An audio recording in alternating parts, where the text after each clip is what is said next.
যার জন্য এত টেনশন করছো সেই টেনশন মুক্ত হবে কি দেখবো, সেই টেনশন মুক্ত হবে নাকি। হ্যাঁ, যার জন্য এত টেনশন করছো সেই টেনশন মুক্ত হতে চলেছ। কারণ যার জন্য তুমি অপেক্ষা করছো সেই অপেক্ষার দিন তোমার ফুরিয়ে এসেছে। সেই মানুষটি তোমার জীবনে আসতে চলেছে। ইউনিভার্স প্রতিটা মুহূর্তে তোমাকে গাইড করছে, ইউনিভার্স সহায় আছে। এইসব কাপসের এনার্জি তোমাকে সফলতা দেবে।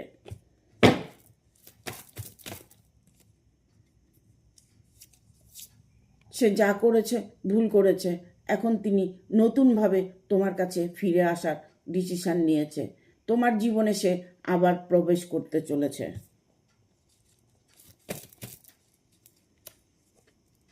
তোমার টেনশন মুক্ত হতে চলেছে, কারণ সেই মানুষটি তোমার সাথে ইমিডিয়েট কন্ট্যাক্ট করতে চলেছে।